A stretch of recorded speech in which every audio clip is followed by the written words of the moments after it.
What's up, everybody? Welcome into Vader's Lair. I hope you guys are having a fantastic start to the week and happy Monday. Let's get this thing going because we're going to be talking about some big Star Wars movie updates, including the Rey Star Wars movie, Dave Filoni's, and potentially either James Mangold's, most likely James Mangold's, or Taika Waititi's. So let's get this thing rolling. What's up, Star Wars Obsession? I'm happy to have you with me today, my dude. How are you? I'm good, dude. There's a lot going on. There's a lot of little stuff going on. So, Hell yeah, there is. as always, there's things that change and progress that gets made. But and so there's some new news for timelines and when we're gonna see what and that kind of stuff. Yeah, and I do have kind of I guess, an article that we'll follow along to with Did I lose him? discussing Is it free my... film release date guide and kind of everything beyond, because there's a lot of. Are you still there? Mm-hmm. You good? We're both tripping out now. What the hell's going on? I don't know. I don't know what's going on. But there is a lot of stuff going on. I guess that's probably why the computer can't handle all the hype in the Star Wars universe right now. You know what I mean? Well, there's a lot going on. I mean, movies are changing dates, and things are happening. Yeah, I mean, if you really want, we could get into a whole shebang of all the movies coming out, because there's a lot of stuff, and this is just like kind of everything. But for the Star Wars stuff in particular, originally I believe the first one was set to come in 2025, if I'm not mistaken. But now May 22nd is set to be the first untitled Star Wars film to come out for 2026. And then there's going to be a second film that same year. So something that they did back with, within 6 months, having Last Jedi and Solo, and back when they were doing Rogue One and all the other movies, they were kind of doing it almost a year after, one after another. It seems like they're kind of going back to that, with May 22nd, 2026 being the first movie, December 18th, 2026 being the second, and then having a third movie a year later, December 17th, 2027. So a lot of Star Wars movies now around the corner within a short span of time. And where did Berto go? I don't know, man. I got lost. I zigged when I should have zagged when But yeah, I mean, look, there's date changes and slot changes potentially. We don't know whose movie is going to go first, but we think that the Rey movie. Look, the writer strike pushed the entire television world back. It did. And whether it's your favorite shows that are on the networks, or whether it's stuff on Disney Plus, or whether it's stuff on whatever other platform, if there's a writer involved, they're behind almost 60 days.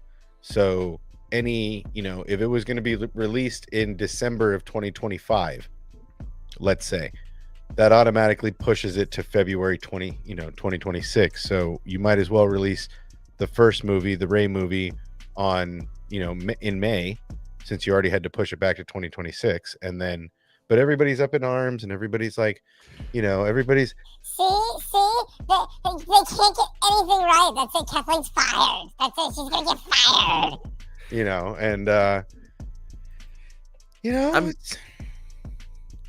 Yeah, it's, of course. that's how it's always been. You know what I mean? that's at least that's how it feels. It's always been. But I mean, we do have 3 coming now in a span of a year, and I think or like really a year and a half. And I think to fans' points, they're like, yo, we did this already, having films back to back a year from each other. But the difference is now they're really taking their time and trying to map things out, I think. But they're not the same story. So what does it matter?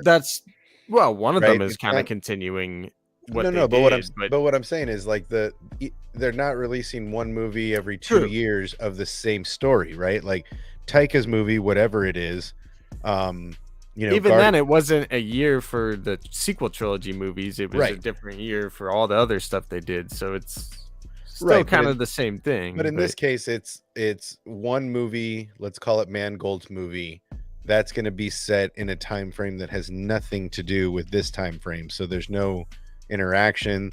Is it going to be Filoni's movie that's first, and then we go into the Rey movie, like, is that the succession? And that in that case, it would be a different story. But if Filoni's movie is last, then it doesn't really matter that there's 2 in a year, because they're not playing in the same time, right?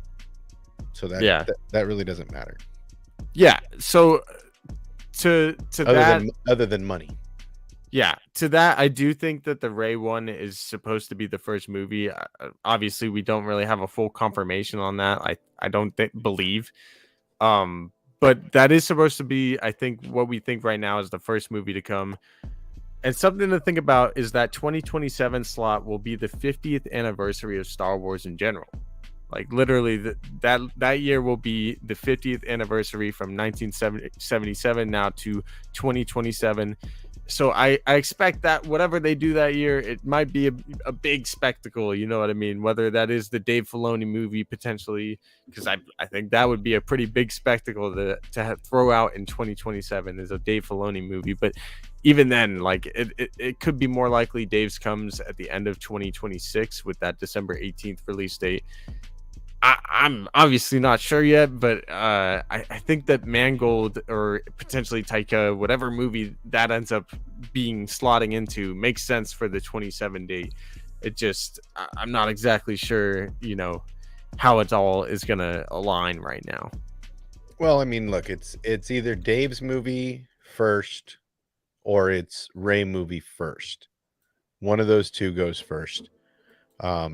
And then I think the Mangold movie is easy to do in the middle because they don't, like I said, there's no adjacent timelines, right? It doesn't really matter where he gets slotted. So it's, the strike absolutely, in my opinion, is why it got pushed back to 26 and everybody's, throwing the, burn Kathleen memes and basically making it a big deal when it can't be helped with the strike that's going on.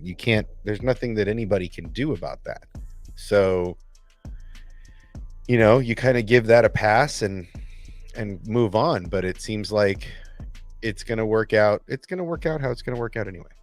Yeah, of course. And there's not much us fans can do except wait for it, but definitely the strike has obviously the biggest portion of what's going on here with these pushbacks on release date, and it is probably why they're even jamming them closer together too, because they are taking this long to write all three of them. I think that they've been in the works for at least one or two of these for quite a while, and it's not like they're just springing them out of nowhere. They're giving it a fair shoot of time, even with the pushbacks.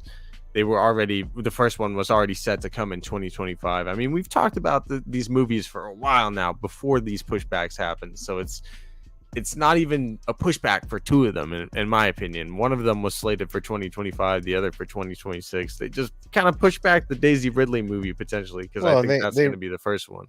Yeah, I mean, when you're, you got to think all of these studios, all of these different rooms have schedules, have deadlines that they have to meet to get to a certain point, to get scripts and costume and all that stuff has deadlines. If the train stops because the writers are the first step, if you can't get the writers room working, the train doesn't move. So ultimately this could push stuff back further. This could push. I mean, the longer this goes on, the more push, the more 100%. Delay that happens. And that's the thing that, people aren't really understanding is it's not because Kathleen's bad management. Kathleen didn't orchestrate the writer strike. No, not at all. Right? I'm sorry. She's probably in support of it. You know what I mean? She didn't create the writer strike that is pushing these projects back. People want to throw her in the fire, but you're not taking into consideration the rest of the industry is also on halt, right? Your weekly shows, all your talk shows. So all this stuff is put on hold. I mean, everything from Bill Maher to The View, right? Everything is on hold because everybody's got teleprompters, and those teleprompters have writers, right? That's part of the industry. So these unfortunate course of events are why the Kathleen has nothing to do with this, right? And I think that people just like the clicks because everybody hates Kathleen. I mean, she could have her own show instead of Everybody Hates Chris. It could be Everybody Hates Kathleen, and they could just do like a female version of that exact same show. I'm dead. I would watch it. I mean, it got views, you know. But no, yeah, for sure it did. So from what I've heard, the Daisy movie is supposed to begin filming in, I believe, April or August of 2024. I always get those 2 months mixed up. Not anymore. Well, it's yeah. I don't remember when that update came out, because that still could be the case. And I'm not saying like straight up scheduled to start filming, but like they're definitely starting work already on it. So maybe it's around that time. And of course, with the writer's strike, who knows if that's going to be the case. Yeah, I mean, it's like I said, I mean, at this point, it's just going to keep pushing and pushing and pushing it back further and further. So the longer it takes to get the writers back in the room, the worse off it is for the fandom, because then, you know, it's going to take longer and longer. And then Of course. next thing you know, it's, well, we're not shooting till summer of 2024. Oh, we're not shooting till December of 2024, right? I mean, all these delays, I'm sorry, but I'm not sorry. It's not Kathleen's fault this time, man. Like, Of course not. not this time anyway. You know, maybe maybe next time, but this time it's all about the negotiations. Yeah, it is, and nothing's really gonna happen until that does, you know. So wait, we will, and hopefully, good thing there's no writers in sports. Is there though? I'm just kidding. Not unionized writers in sports. But yeah, no. Yeah. But I mean, look, it's definitely affecting the markets all around. I mean, all of your favorite shows. So yeah, I mean, it's going to be a while. I mean, look at the last strike and the strike before that. I mean, they all tend to take a while. So yeah, we'll see. So that's why the dates are pushed. Yeah, is because there's a strike going on. People may forget about that, but it's been going on for 2 months already. Yeah, and it will continue. Yeah, no, that is easy to forget too. With it going on as long as it has already, it's gonna go on a lot longer, probably. You know, there is no end date in sight. I mean, thankfully, you know, Ahsoka and these other shows were already pretty much in the can. Yeah. Before, and if there's any updates, I think they got them in before the strike happened. So, yeah, it's not just one company; it's across the board. Yeah, it and it's showing too. You know, the industry is pushing out a lot of movies and different things this year, but after that, who knows when we're gonna get stuff because of the strike and everything. You know what I mean?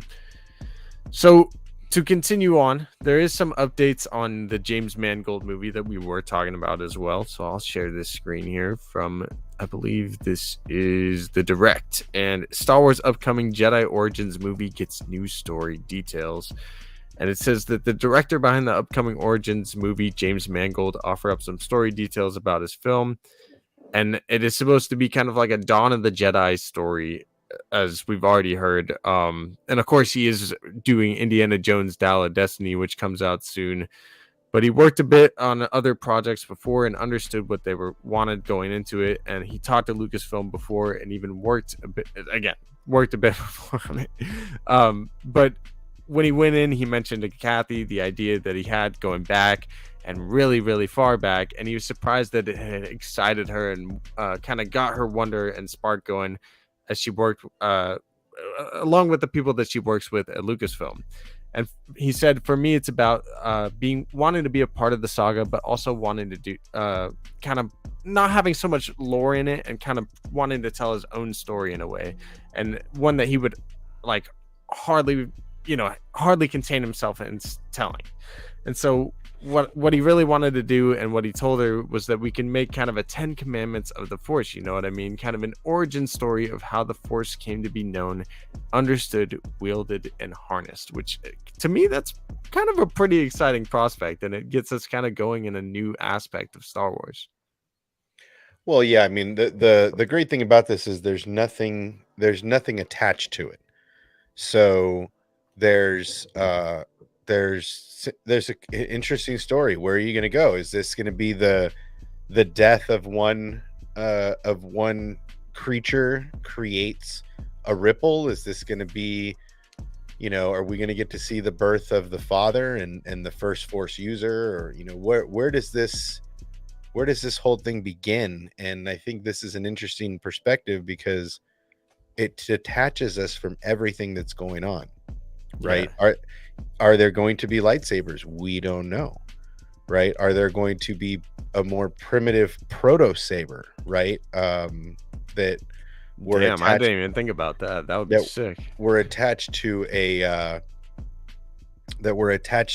cable and a battery pack that went on their belts, right? Like, are we going to see a more primitive design? Is it going to jump around and give us, all of this this stuff in a fast forward? Are we going to get to see the dawn of the Force and then see proto sabers and then eventually see them harnessing kyber crystals? So I mean, there's just so much we don't know, but it's an interesting perspective because it puts us in a time that nobody has gone to. So how can you mess it up? Yeah. Right. I mean, yeah. And they even kind of say that, like, why is this such a like cool and important movie? Like, it's like there's so much potential in the storytelling aspect of this, and like what you could do in a very early like Star Wars timeline period. Like it is kind of a limitless possibilities thing in terms of like, obviously there are some limits. There probably won't be quite like the hyperspace kind of technology that there potentially is, and our kind of time frame of Star Wars, but that's the kind of thing, like, we don't really know what we're going into with this, and that's why it is kind of a limitless potential or unlimited power. right. Yeah, I mean, the time frame is going to be interesting. The director, we'll see if he's going to write the whole thing himself also, or if he's going to bring in a team of writers to assist. I mean, there's a lot going on. Primitive proto saber, that's pretty much, I'm curious what they're going to do, with this. So it's just an interesting perspective, and we'll have to see where we end up with this movie, but it should be fun. I mean, the guy's got a lot of fun credits under his belt, so we'll see how Dial of Destiny comes out. I'm sure people are going to shit on him for that. And then probably not wrong, man. And then they're gonna be like, "What? I mean, dude, it's like cancel culture these days. I'm a prophet when it comes to what headlines we're gonna see. So one of my favorite talk shows does this thing when they go on a break. It's called Future Headlines That You'll See While We're Gone, and so I do future thumbnails and titles for videos before they come out. So in case you guys didn't know, because I don't think we discussed it on here in the layer. The first one is going to be Ahsoka. Why Ahsoka is woke.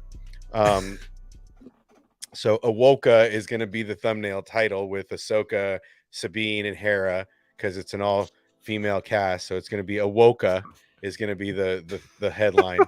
And then for this one, it's going to be let's see what. Let me my premonition skill. Okay, my premonition skills say this. The title of this is gonna be.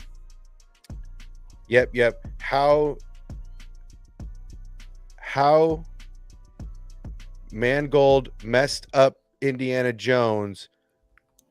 Is he gonna mess up Star Wars the same way? That's the title. I guarantee something like that will come out, because every time there's a big name director or someone that's scheduled to work on a Star Wars film, and they have a project coming out, and it flops, or fans like turn on it or whatever the case is, and they're like, he's gonna ruin Star Wars too. You're definitely right about that, dude. That's what I'm saying. So Ahsoka and Mangold ruined Star Wars. Those are the two headlines we will see by the end of the summer. Those are my predictions. And I will say too, with the big Star Wars films coming out in 2026 and 2027 now, there is some other very big movies coming out, potentially coming out that year too, with the writer's strike. We'll see again. But the Kang Dynasty Avengers movie is scheduled to come out that same year, actually the same month as the first Star Wars movie. So they're both scheduled to come out in May 1st and May 22nd. And then the Secret Wars film, which I think is going to be probably one of the craziest Avengers and Marvel films ever, that comes out in May of 2027. So the same year as that 50th anniversary movie, we'll call it. So there is going to be a lot of big movies coming out that year, it seems like, or those 2 years. So a lot of stuff potentially coming in the back burners down the road.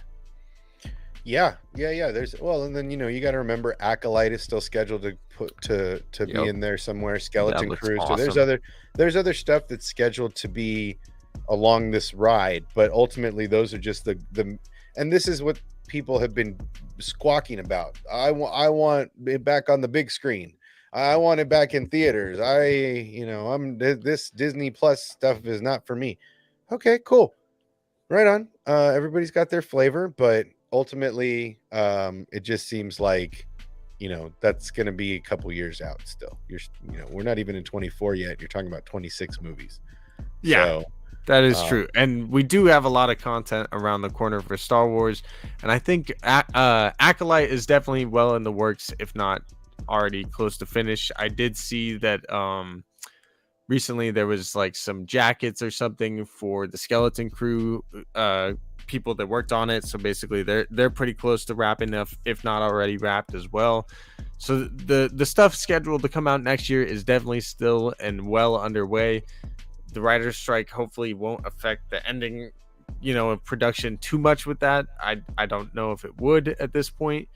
But they are still around the corner. Ahsoka is not going to be affected by it, of course. And that did get in a release date that I didn't really have a chance to talk about yet either. So we can kind of transition over and talk about this guy, because Ahsoka release date is coming at the end of August, on August 22nd or 23rd. My mistake. Yes. Well, 22nd is the night we'll be watching it. Yeah, exactly.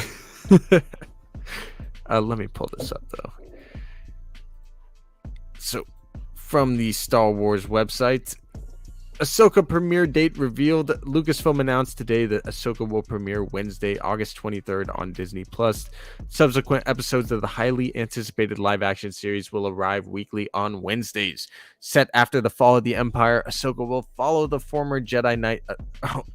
Of course, that's funny how this is worded.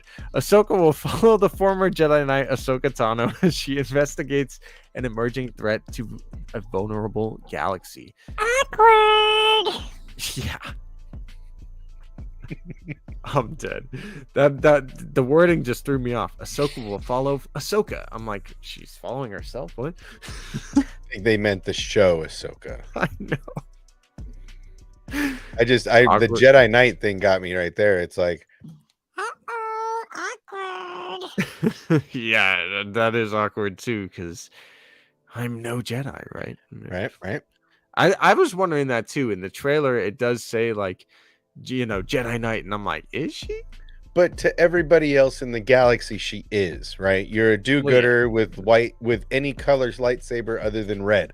Well, right? She's more Jedi than the freaking Jedi themselves. So right, but to her, finishing the training was what it was supposed to be. So, yeah, to her, she doesn't live by the dogmatic rules of the Jedi. Of course. And there are some cool little photo updates from this article as well. And this one's probably one of my favorites here, which we can see Sabine and Ahsoka there together. And if you look closely, you can tell that Sabine has Ezra's lightsaber. And then we got that confirmation in a trailer recently of her fighting against Skull Hati, or Shin. Sorry, yes. I was like, Skull Hati. Hell yeah. Yeah. Moving on. Shin. Well, yeah. And to this point here, the the transition. So there's some interesting stuff going on here with the timeline in particular in this show. So with the trailer stuff, we see everything with Sabine. We see she's in regular clothes. She's not in any fighting gear. She's got no 100%. Beskar on, right? Yep. And then even in the fight with Shin, she's got Ezra's lightsaber. That's all that's on her. Yeah, she doesn't have any of her Mandalorian gear. She's got nothing on. So she's just got her Muggle clothes.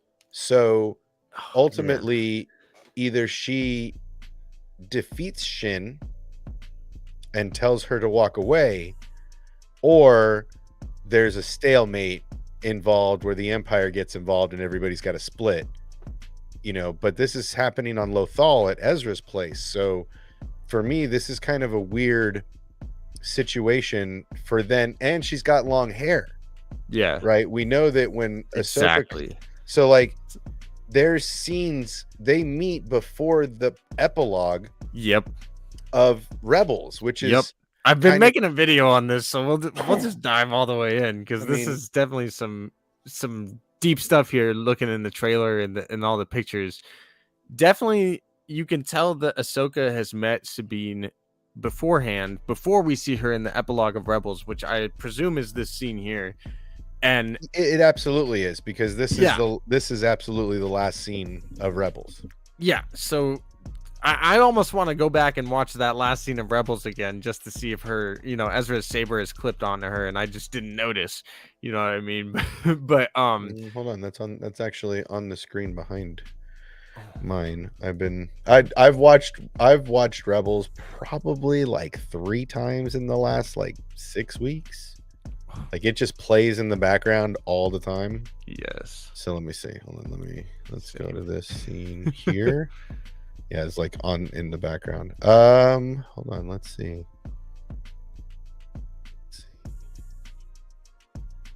We can't hear that, right?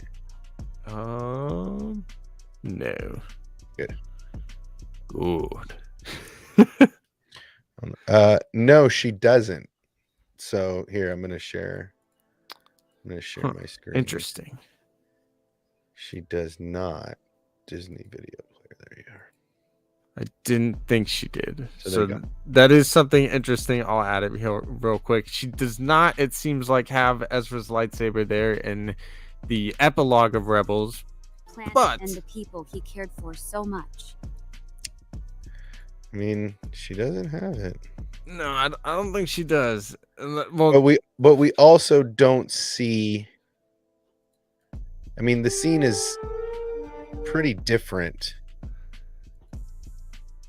It is very different how it's kind of structured and shot. Yeah, it just seems like it's different, right? Yeah, which is fine.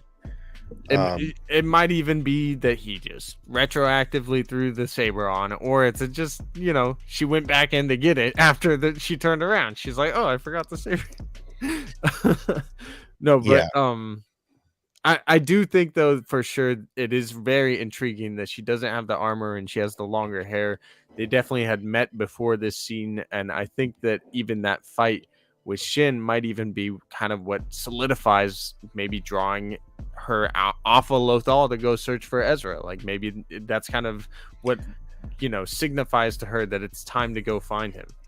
Well, yeah, I mean it's definitely Shin obviously says something. Right, like Thrawn. Maybe she mentions Thrawn, right? If this is one of Thrawn's lackeys, then she could have mentioned Thrawn, and that's when Sabine's like, "Wait, Thrawn is back. Where's Ezra?"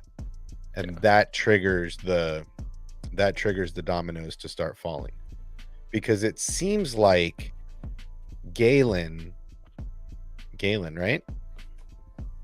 Galen Erso? No, who's the? Oh, Balin. It's Balin and Shin. Is fighting Ahsoka, and Shin is fighting Sabine. You don't see them together, right? And even when we see Ahsoka's ship getting shot at, that's not Shin shooting at her. That's a Imperial or a droid or something. So it's definitely interesting how this is going to play out time-wise. Yeah. It definitely will. I mean, here I'll let the trailer kind of play on the screen, but it is going to be really interesting to see how the timeline kind of all fits together, because even there she's looking at Ezra, she's got the saber, Well, and the it long seems hair. like that's right before. If you look at I've dissected this trailer at nauseum, right? If you look, it seems like she is looking at Ezra's transmission right before she this walks scene. outside, right? If you look at the clothes, Yeah, I could see that. right? Like everything's the same, and she's in Ezra's apartment right there and so she's listening to the message, and all of a sudden, boom, here's Shin. And I think it's great that she's rocking that saber, right? Because we know how proficient she was with the dark saber. And so for me, this is the perfect transition to her using Ezra's lightsaber, but even more so, because the thing that throws me off about the entire trailer is the sabersmith. The sabersmith throws me off. Like, what is his deal on Lothal? Okay, yeah, the Or droid.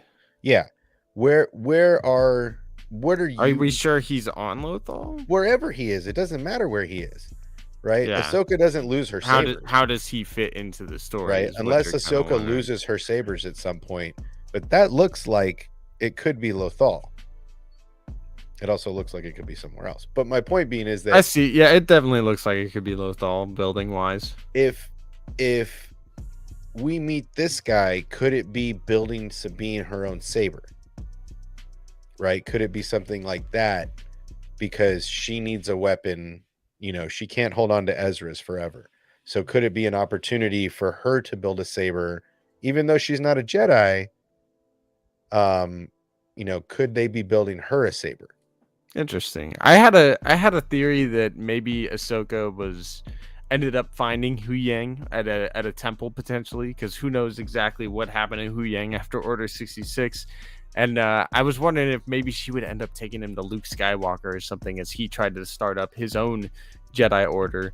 But I honestly didn't know that, that's just, throwing darts to see what hits, in terms of how he would fit into the story, because I don't really know either. Like it is kind of interesting to see. Yeah, he's the one block that they put in the show in the trailer that I'm just like, where do you fit here? It's got to be one of two or three things. It's either Grogu.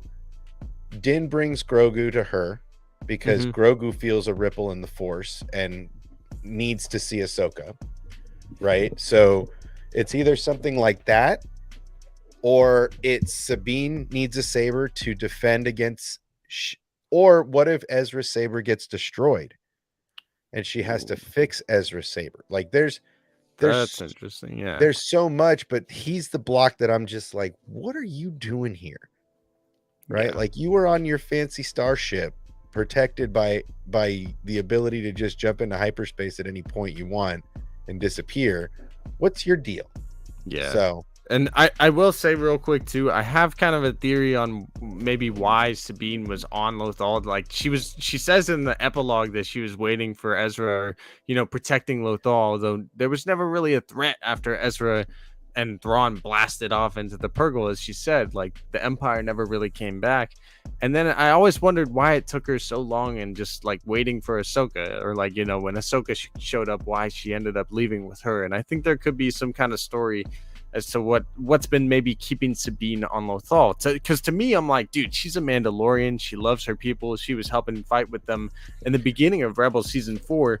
You're telling me that the Night of 1,000 Tears happened and Sabine never went to go help her people or anything? She kind of just, was there? Like, because the Night of 1,000 Tears definitely has had to have happened between the end of Rebels and, this point in the Mando timeline, or this point at Ahsoka, I guess. For sure. Yeah, I mean, so, the war is over at this point. So definitely it has happened. And we don't know how many are left.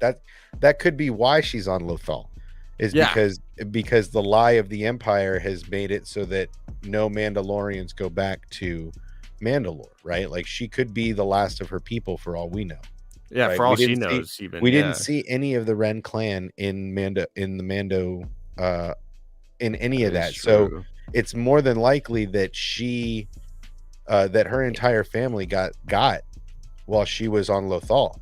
That's definitely possible. And that's why she stays there, because that's the only place she has left, right? I mean, damn. That's wild. Okay, and her family fought, bro. Like they were number one targets for the Empire. Like that was it. Game over, right? Straight up. And they would have been fighting with Bo-Katan as well, you would think. Right. You know what I mean? So just to answer this question here from the Stanleys, and I love this one because this was going to be part of the video I was working on too, but do you think Shin has Kanan's lightsaber? And I totally do. I totally do. No, look real close and let me explain, because that definitely kind of looks like Kanan Jarrus's lightsaber if you look closely. Maybe I'm wrong. Maybe I'm wrong. You're wrong. But just for context also, and here's another little shot that's even closer, that definitely looks like Kanan Jarrus's lightsaber. For sure. Here's how I would explain it. Kanan's lightsaber was actually taken by Governor Price at the end of Rebels when he blew up, and she gave it to Grand Admiral Thrawn as a gift. At no point was Thrawn... Fine, she never gave it to him as a gift, but you would imagine she had it, the Empire took it, Thrawn blasted off with it, you know what I mean? I mean, obviously he never went to the ground either. There were no ground troops. Okay, so maybe dispatched. Ezra's the only ship that left, and Price had it in her office. It wasn't on her person. So it wasn't even it didn't get taken to the battle. It didn't get put in a box and shipped to Thrawn. I mean, really, it was sitting in her office because it was a prize that she was going to give to him, yes, but then he threatened her, and she had to try to finish it before he got back. She never has the opportunity, so if anything, it blew up in the dome over the Lothal Sea. I still think it is.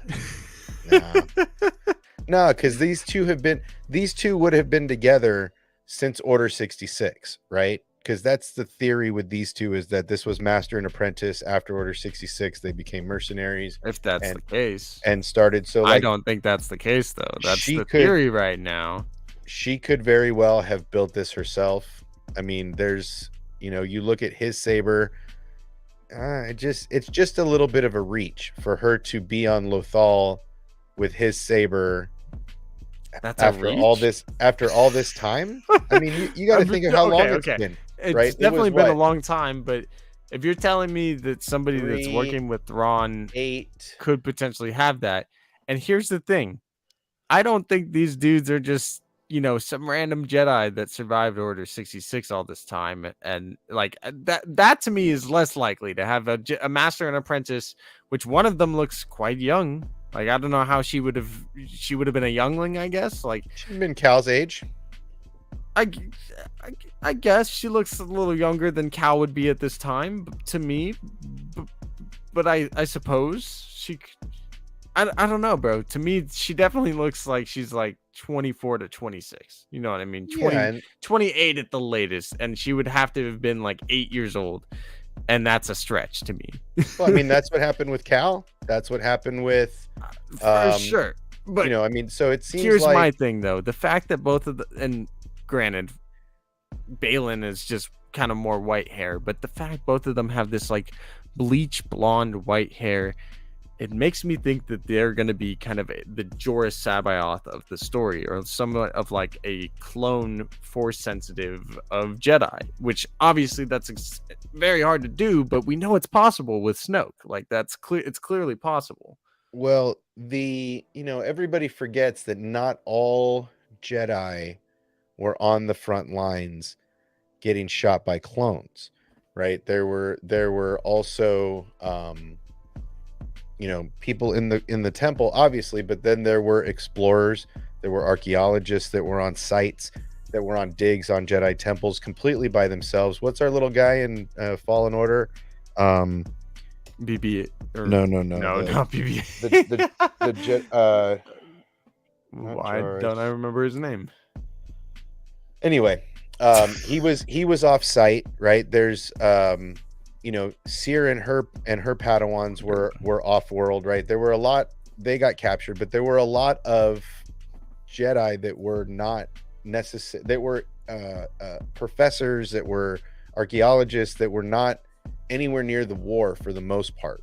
So to see these two kind of be in that vein, because it seems like the way that Dave was describing them, they're not really Sith, but they're not really Jedi, and that's why the color of their sabers isn't consistent with the Sith. So it seemed, and thank you, Endo Cordova. Endo Cordova was a perfect example of a Jedi that was out of the circle of the war and still continuing to study the Force as a whole, right? There were a lot of other Jedi that were doing that. It seems like this is an opportunity where there was a Jedi doing something like that, maybe researching the Mortis arc, maybe got trapped in a temple that has, by the father or the son, right? There's these little things that make me think that these people were out of the circle at the time, or accidentally put themselves somewhere during Order 66 that allowed them to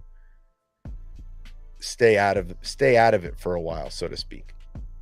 Because if you listen to the way he talks in the other trailer, right? He's talking to Ahsoka before they start fighting.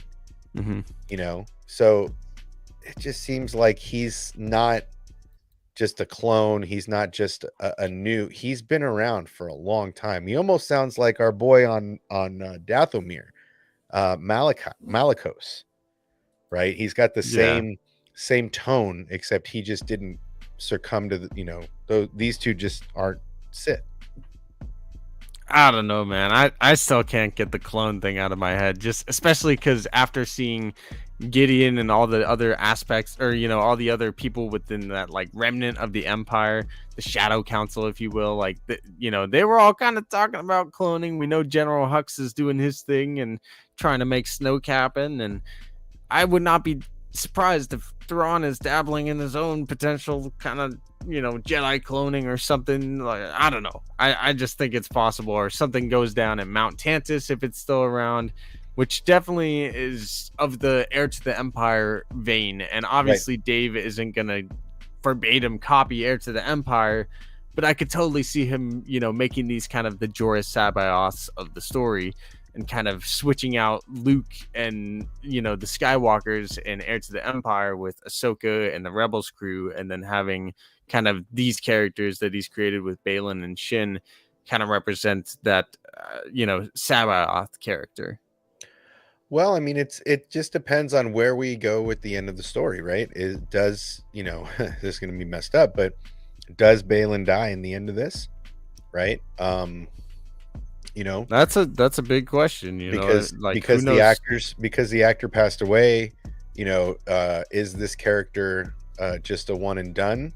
But again, after listening to the trailer in depth and listening to the way he's talking, he doesn't want to fight, right? Like he really seems like he's kind of tried to keep himself out of the equation, but she's treading on something that he can't allow.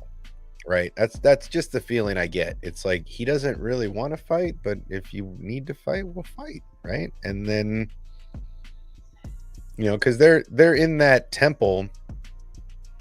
I don't know if it's this trailer or if it's the other trailer, but I think it's the other one. I just can't see that being Kanan's lightsaber.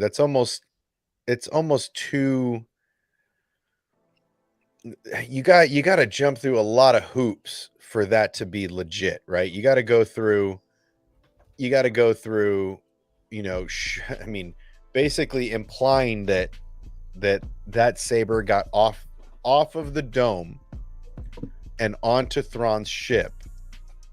And then you have to get to the idea that Ezra doesn't take that, because Ezra should be able to feel Kanan's lightsaber.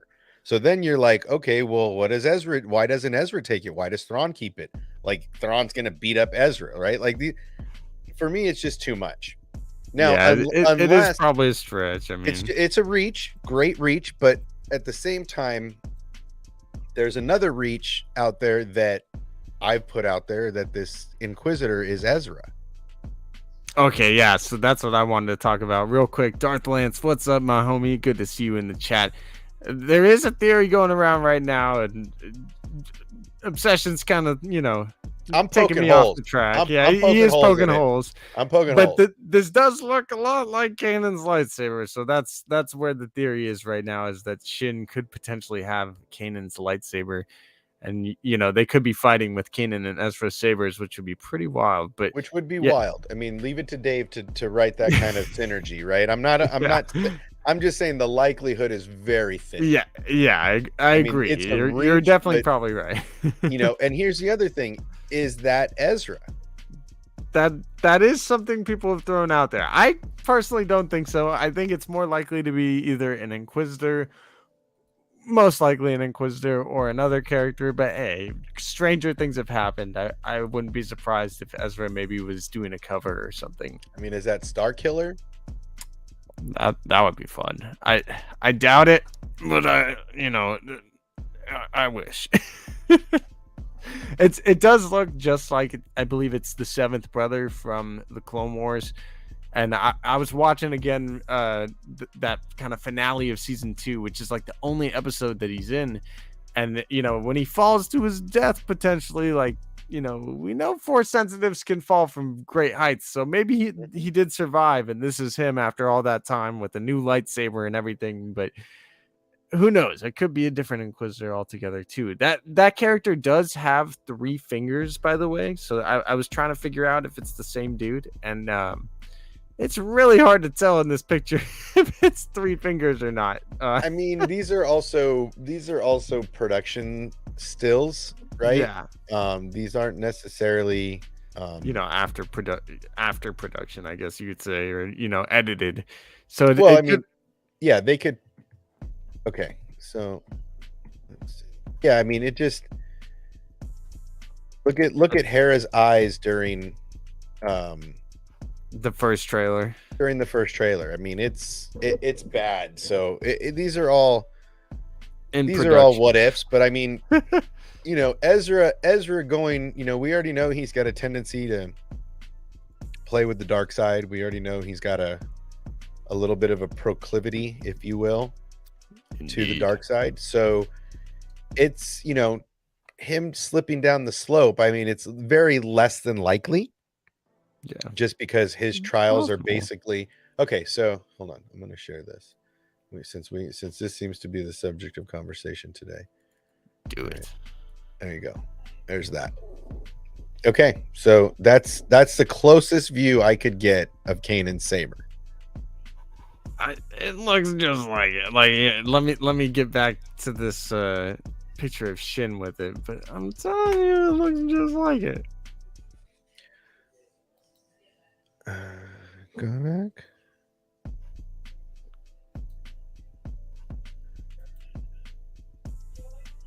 It's pretty close.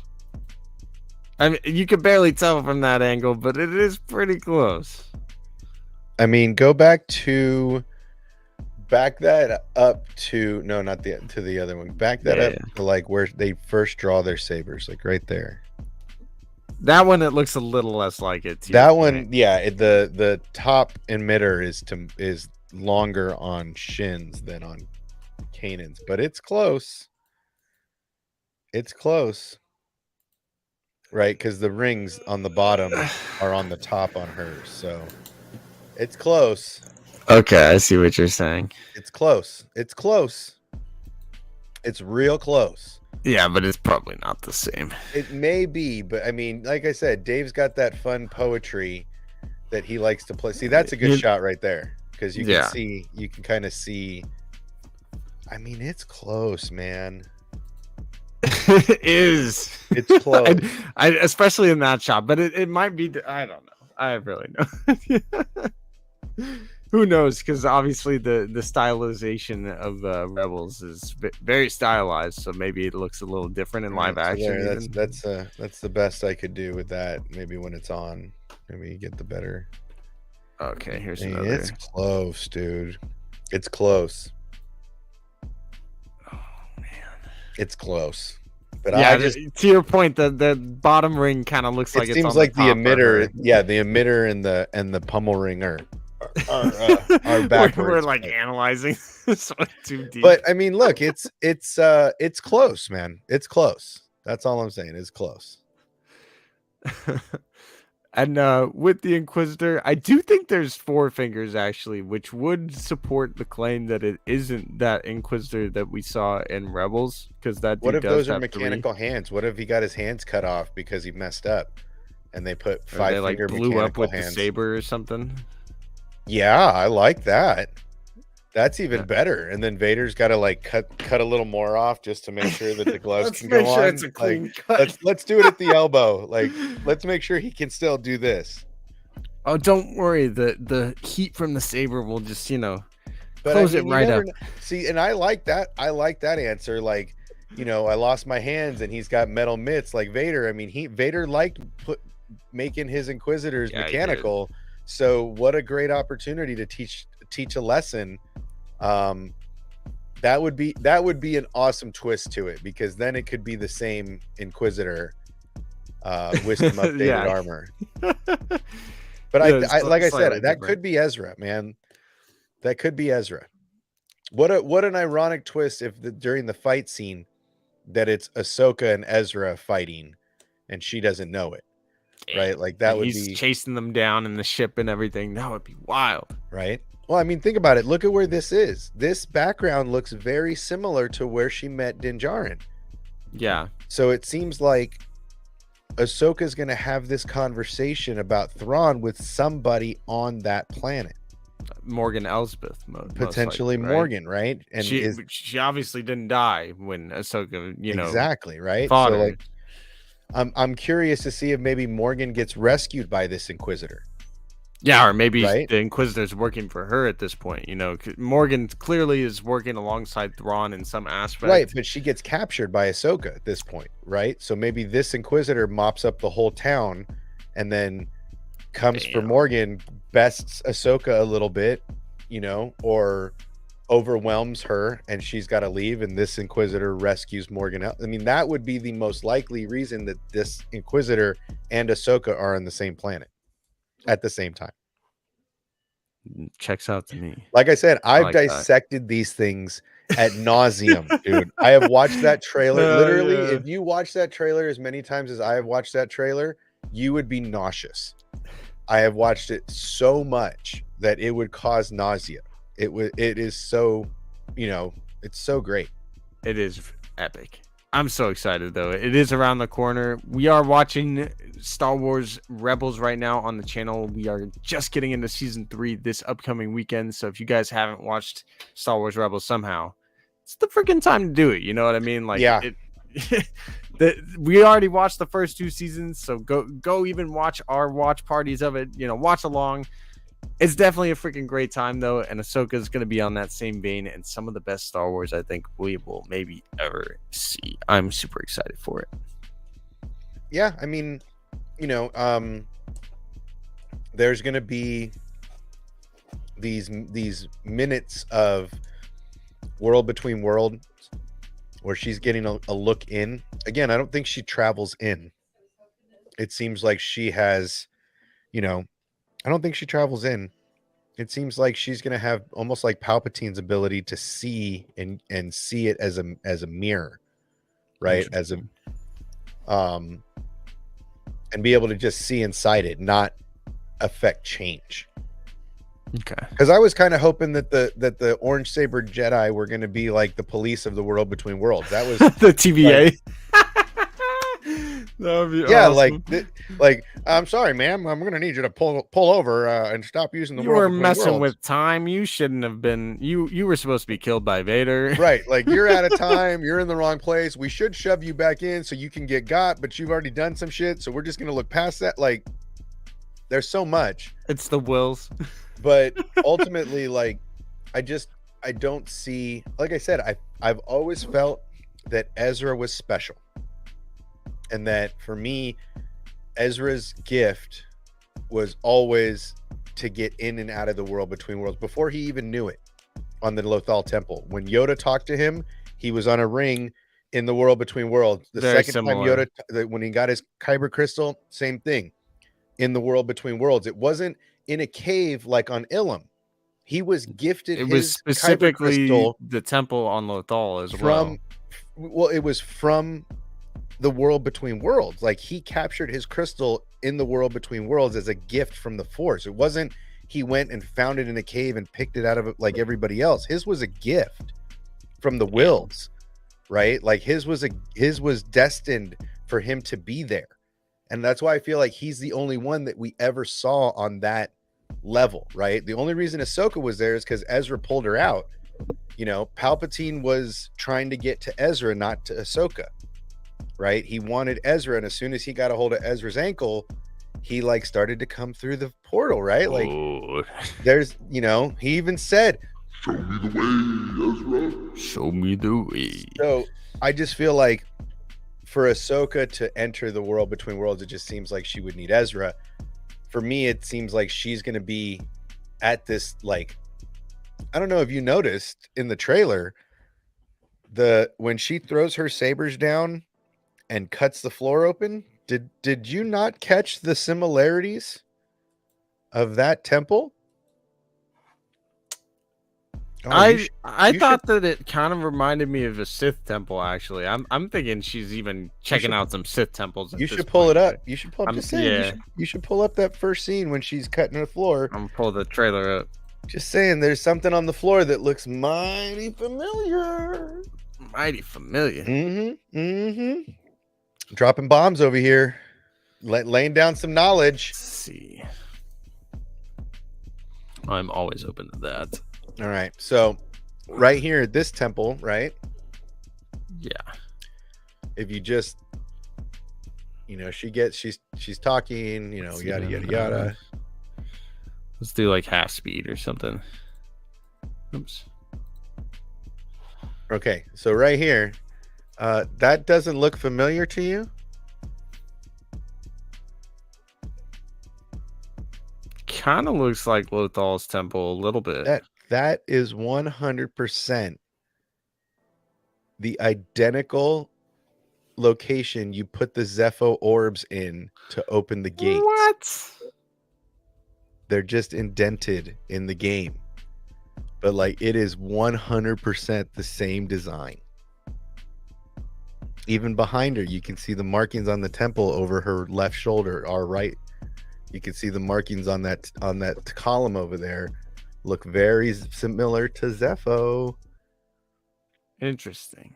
And that circle on the floor looks identical to the ones in Fallen Order. The ones that you kind of like rest on, or you know, force heal. You put the orbs on. No, not the meditation What? points. No, not the meditation point where you put the orbs, like those big orbs were to open the doors. Yeah, I know what you're talking about. I just don't. I remember them being like little ledges. You know what I mean? Like, here, look, I'll show. Let's see if I can show you. That's what it looks like to me. Let's see. I thought you were talking about a safe spot. That too, but no. That too, but I thought about that also. I went back and looked at that also. But if you look here, like, let's see. Let me find a good one. Where are you?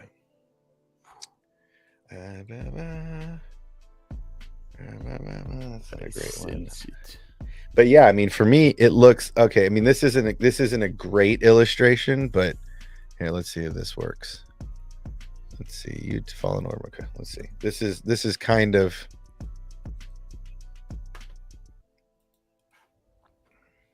This is kind of what I'm talking about, right? Like these writings, and then this is just one of the ones that's on those a platform. giant orbs.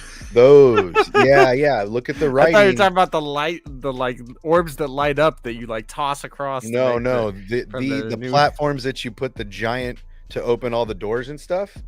Okay, but these are on the Zepho Temple in Ilum, right? I mean, and it's there's a bunch of other pictures, but it's hard to get like pictures of them on the floor flat. But okay, and then to compare real quick, this is what it kind of looks like in the trailers. So You I can kind of see what you're saying. it gets closer. Like you could see her do you could see her when they zoom in when she throws her sabers down. They zoom in a bit, but see how this one, like, see how this one is on like right here, Yeah, and this is lit up because the orb is it's in on it. But when the orb's not in it, it's not lit up like that.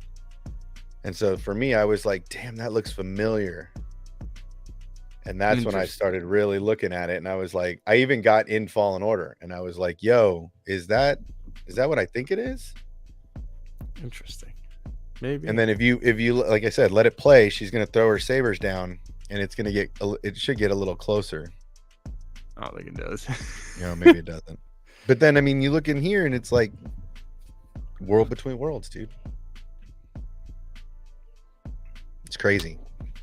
It's crazy. That's what I think. I think it has more to do with that old Zepho, old Mortis style of stuff, right? Like it's got that old feel to it.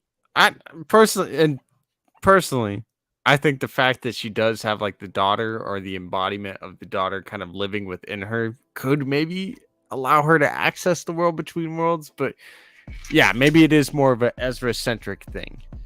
I mean, look, I've always felt like that's what made Ezra special, right? If Luke was supposed to be the one to change things, or Luke or Leia, then Ezra, this was Ezra's purpose, was to use the world between worlds to because he could learn the proper lessons.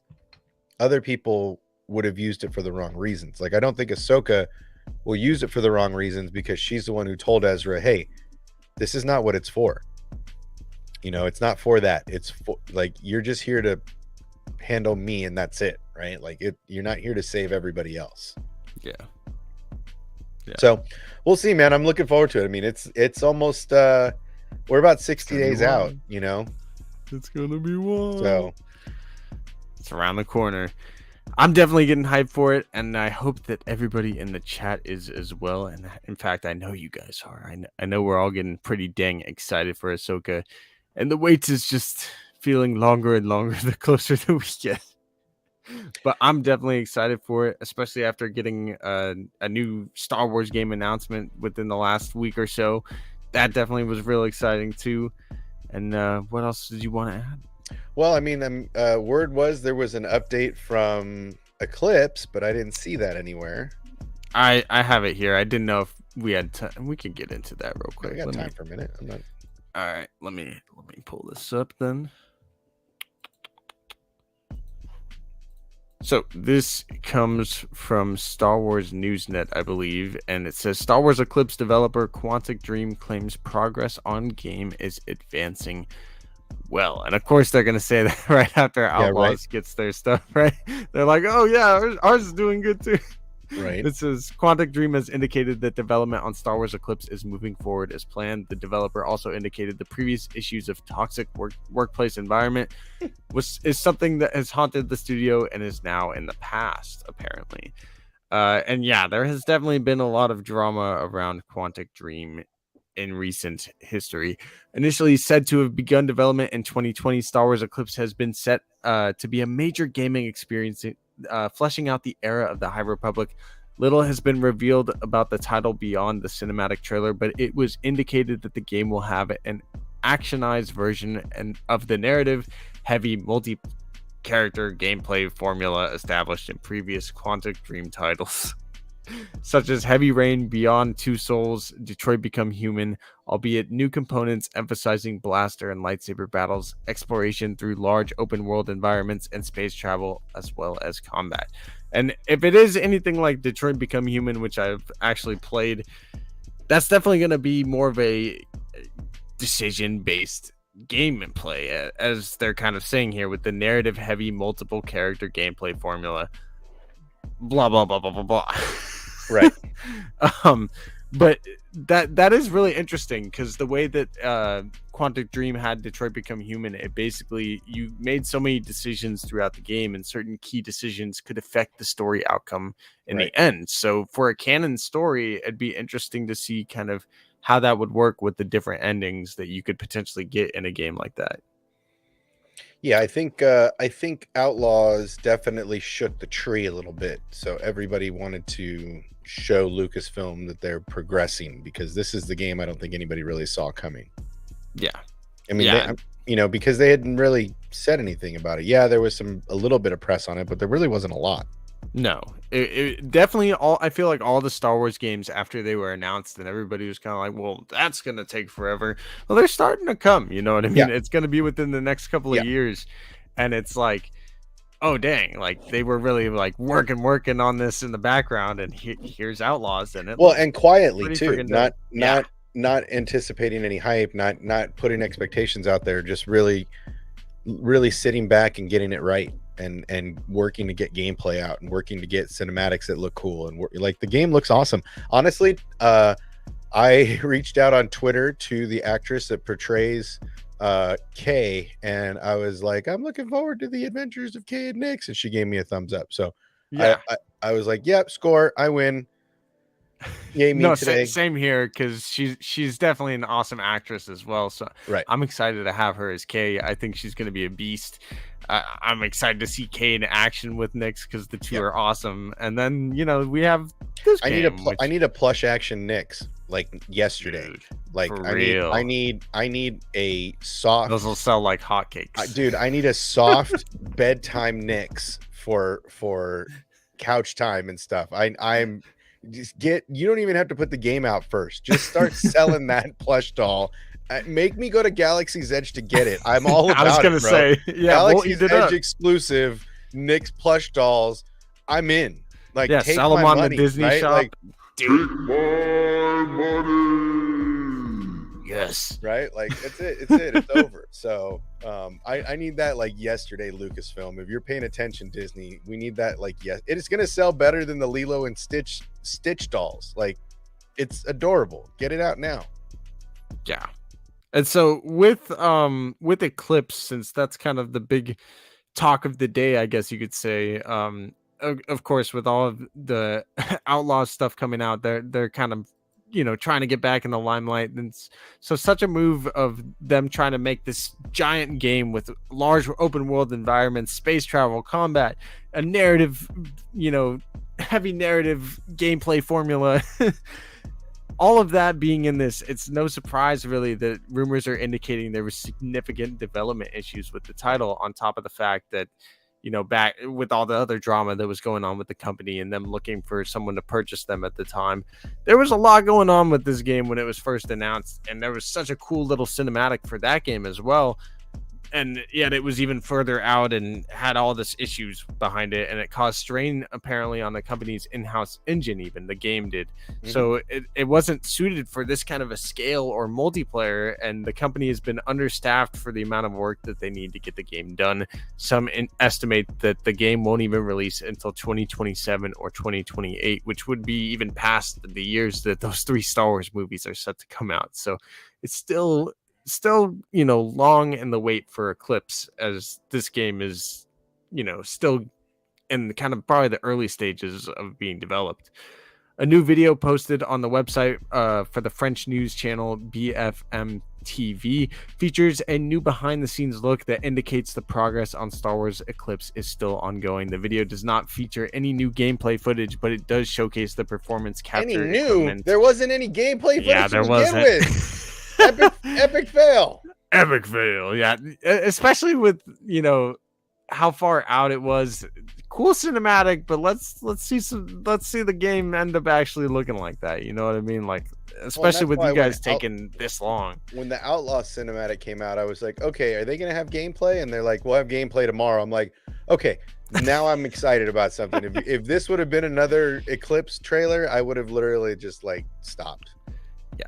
And as far as the company being boycott with Quantic Dream's involvement in the past and their reputation being tarnished at one point from CEO, their former co-CEO, I believe, basically they addressed on that topic that it's far behind us. We work with our teams every day. It's going very, very well. We're focused on game development.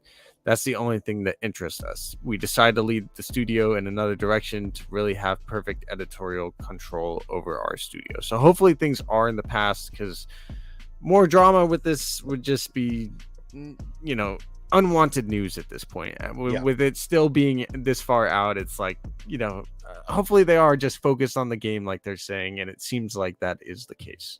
Yeah. I mean, the cinematics look dope, but I need some gameplay in there. You can't just show me some dope cinematic and it's like, yo, is this a new movie? That doesn't look like a game. So yeah, we'll just have to keep waiting on this. I don't really chalk this up as a W until you show me some gameplay. Like, you gotta show me some gameplay, and then we can. It's almost more news from Quantic Dream to be like, yo, we're still alive as a company. Yeah, that's exactly what that was. That was like, don't forget about us. We're kind of still here in the background. Anybody else want to work with us? By the way? Anybody else want to buy us out because we suck? Yeah, I mean, look, it's definitely not there yet, but it's coming, and that's cool. Look, I mean, the more games, the merrier. Look, I'm excited that Lucasfilm is excited about the game space. That's fantastic. So, look, I want all the games to succeed, just like I want all the content to succeed. I don't wish for anybody to fail. Heck no. We enjoy our Star Wars. Yeah, and so like I said, I'm excited about what's to come. It's just Eclipse is one of those letdown pieces for me. That's just one of the like, yo, that was a cool cinematic. I can't believe they let you do that without anything being really going. So that's the part that always confused me, is I can't believe they let that happen. But yeah, it was very interesting with that initial trailer when it came out and being like, oh yeah, it's coming in 26, and then all the stuff that happened after it. It really felt like the company was just trying to. Initially, it was 24. Get bought. Was that it? It was 24 initially, and then it was 26, and now it's 26 to 28, and it's like, cool. Call me when you have some gameplay. Stop giving me arbitrary dates, right? Like, call me when you have some gameplay. Like, at least that's what I love about what Activision did. Is you came out with a trailer, you came out with gameplay. I think they saw what happened with Eclipse. They saw the backlash from fans. Yeah, Ubisoft was like, we ain't doing that. No, that's not Ubisoft. And yeah, Ubisoft's like, no, not until we have gameplay and we're in the finishing stretches will we release this, no matter how much pressure anybody puts on us. We saw what happened to Eclipse. They got lit up. Heck, you could even say Jedi Survivor, could have maybe used even a little bit more time, which they extended that game a couple of times as it was too. Right. And I think I honestly haven't played it through yet because I'm waiting for all the patches to begin, because I know a lot of people have been having problems. So I've waited. I haven't even played it through. I mean, I'll stand on record that I really have not had that many issues playing on PC, which is what the system that a lot of people were supposedly having a ton of issues on. And there have been frame rate drops. I'm not going to say there haven't been, but I feel like that's almost to be expected with a game that massive. Like, especially nowadays, just getting into these next-gen consoles, this is the first year we're really getting a whole bunch of next-gen exclusive titles. You know what I mean? Like, Hogwarts came out early in the year that was, at the time, primarily made for that system. Then we get Jedi Survivor. You've got all kinds of multiplayer. Spider-Man's around the corner. Yeah, there's a lot of this next gen gaming coming out. I just feel like they learned a lesson watching Epic fail, watching Eclipse fail, and so Ubisoft was like, yeah, no, we're not doing that. We're gonna do it when there's polishing to do, not ahead of ourselves, because we don't need the bad press, right? So, yeah, I guess my main point with the glitches and stuff is I feel like that's gonna kind of be the standard right now with new games. Like the fact that we've had a couple years after COVID hit where there haven't really been any brand new system exclusive games, and now that we're getting to that point with Xbox Series XS and then PlayStation 5 and PC, like these new games that are exclusive to next gen, I feel like there's gonna be some glitches when they first come out. Like it's gonna just be how it is. You know what I mean? Well, and that's just it. Nothing's going to be perfect out of the gate, but at the same time, you can't try to bait the fandom into boosting your stock with Lucasfilm Games or whoever, right? Like you really have to give us what's coming, not what's. And the great thing about this is it looks similar to what 1313 was supposed to be. So ultimately, you're a bounty hunter, you're a gunslinger. I think that's the part that I like the best. You make your decisions with the reputation points, whether you're a scoundrel or you're a loyalist. Like you have so many options. it looks like it's going to be a fun game, and Eclipse just needs to worry about their cinematics instead of press releases. You need to worry about your gameplay. You need to give some legit gameplay, get a story as to what it's going to be, not just some cool cinematics, because that doesn't really do anything for you. You're already 5 years behind the curve, with the excitement level of all these other games. So yeah, man, it's definitely not something that they should be proud of. They should be doing what all the directors should be doing, and they should be being quiet and working and getting things out that are awesome, and then bragging about it later. Seems like they're trying to do that, but then again, they get these little press releases out to the public after Outlaws. So who knows? Yeah, we're still relevant, guys. We're still here. Don't forget about me. I got little legs. So, I mean, I guess we'll hold out hope for that game, but Outlaws does look like a fun title that is around the corner for 2024, along with all the other Star Wars projects that are still in active development. So we'll see what ends up happening with the writer's strike and those movies being pushed back to 2026 and 2027. There's a lot of Star Wars here coming up in the future to get excited about. In the meantime, there goes my screen for some reason. I don't know what just happened. I don't even know what happened. I'm good. No, yeah, my screen went blank. I don't know. What just... All good. But there is a lot to come. Any last words here, Star Wars Obsession? No, man. I think it was, we covered it pretty well. I think it's an interesting time for cinema, Star Wars cinema, and for Star Wars gaming. I feel like the television portion is pretty much ironing itself out at this point. So yeah, it's an interesting time. There's a lot of stuff going on. I think we should all be excited instead of trying to throw stones at one executive that we don't like, or that we feel has done us wrong in some way, shape, or form. I feel like we should be focusing on that. This is not anybody's fault that things get pushed back. This is just the universe doing what it's going to do. So let's try to be a little more understanding of what's really going on with the industry, because it has more to do with the industry than any managerial decision. 100%. And it's going to take time to kind of iron out the kinks of it. You know what I mean? Like it's going to affect even the TV shows. It affects everything. Yeah. So it'll be interesting to see how it all kind of plays out. Luckily for Bob Iger and Disney, they're kind of trying to back up on the shows as it is, because they did produce a whole bunch of them in the past couple of years. So it is definitely an interesting time, to say the least, but there is a lot of things to get excited about. Ahsoka is only 60 days away. To it's the summer of Ahsoka, bro. It's like 70 days away, man, from like literally it's like 69 days to where we're at. So beautiful. Yeah, it's definitely coming. It's on its way, so be ready. I am ready. Yeah, be ready, because it's gonna be a short season. It's gonna be quick. If you're not caught up, you're gonna think that this sucks because they're not doing enough background stuff. That's the challenge that Dave is having, is introducing this character to the Muggles while still giving the diehards that have been with Ahsoka since Jump Street when everybody hated her. Right? At this point, I think he's almost not screw the Muggles, but he's like, look, fam, if y'all didn't watch Clone Wars and Rebels, I don't know what to tell you at this point. Right. Well, and I think that it's I still find it ironic that one of the most hated characters in Star Wars becomes one of the most beloved over time.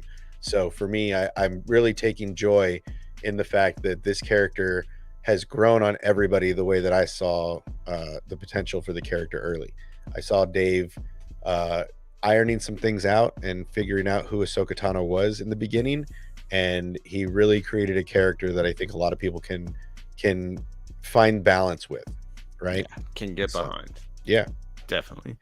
She's definitely quite the unique character, being a creation of George and Dave, and I'm excited to see the conclusion of her story someday, or Dave continue to tell her story, because if this is the conclusion of her story. Exactly. We don't know. This could be the conclusion of her story. We don't know yet. Hopefully not, but you never know. So I'm excited to see where Dave takes us. Again, I have faith in Filoni.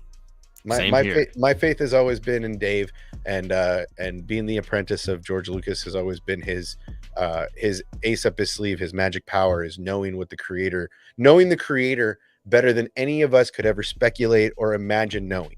he literally has had these conversations with the man more than Still anybody. does. So yeah, I still hold faith in Filoni. I don't think he's making Star Wars woke. I don't think he's ruining Star Wars. I think he's Hell no. trying to bridge gaps. He's making the best Star Wars there is, in my opinion. He's making the best Star Wars, and he's making it so that we can all stop disagreeing on what's coming. He's gonna build bridges to where we're at in the sequels, and I'm excited for that. So I'm pumped. Hell yeah. So thank you all for hanging out with us today. If you haven't already subscribed to the Star Wars Obsession, go do it. Go check out his channel. It is a fantastic Star Wars plays, just like this one. And hell, if you haven't subscribed or smashed that like button yet, you know what to do. Do it. Thank you all for being here, though. I appreciate everybody for hanging out with us in the chat. Again, go check out the Star Wars Obsession, and we'll see you next time. Peace. Bye.